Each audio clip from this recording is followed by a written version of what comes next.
नमस्कार मेरे प्यारे साथियों, एक बार फिर से आपसे स्वागत करता हूं अपने YouTube चैनल पर।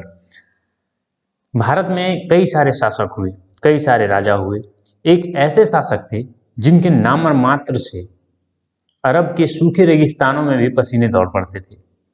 आज के इस अध्याय में मैं बतलाने जा रहा हूं एक घटना जो 835-836 के बीच की घटना है।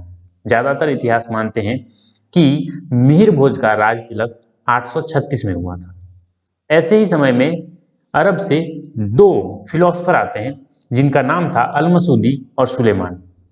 वो जाकर अपने शासक को बताते हैं कि यदि अभी आप भारत पे आक्रमण करने की सोच रहे हैं तो ये सबसे बड़ी भूल होगी, क्योंकि अभी वहां पे एक ऐसा शासक है जिसके पास 3 लाख की पैदल सैनिक और लगभग हाथी और घोड़े वाले सेनाओं का 1 लाख कुल संख्या है। मतलब कुल 4 लाख की संख्या में उनके पास सैनिक हैं।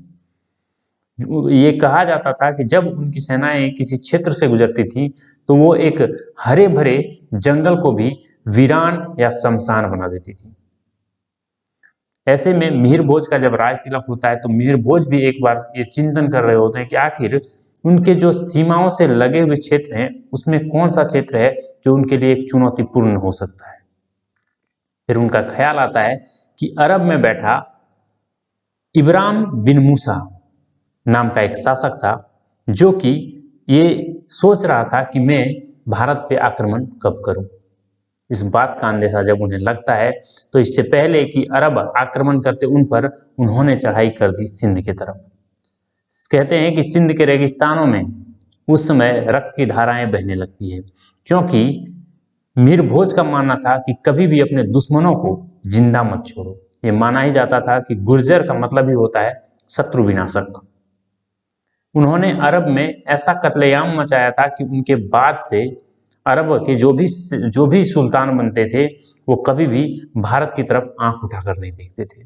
उन्होंने न सिर्फ सिंध को बल्कि सिंध के बाद लगातार मुल्तान और मंसूरी को भी जीता था। और वहां के शासकों को जब उनके सैनिक बांध कर लाते हैं तो उन्होंने कटवा दिया था, क्योंकि उन्हें पता था कि ये कभी भी पीठ पर वार कर सकते हैं। उसके बाद से ये माना जाता है कि वही एक रीजन था कि यदि उन्होंने इतने बुरी तरीके से अरबों पर आघात नहीं किया होता तो अरब 835-836 के पहले ही भारत में आक्रमण करके भारत के क्षेत्र को हथियाने का प्रयास करते। जो स्वदेशी राजाओं की कहानी मैं आपके सामने रखता हूँ, उसके इस चैप्टर को यदि आप पसंद कर रहे हैं तो लाइक करें और चैनल को ऐसे ही अगले वीडियोज के लिए सब्सक्राइब कर लें। जय हिंद।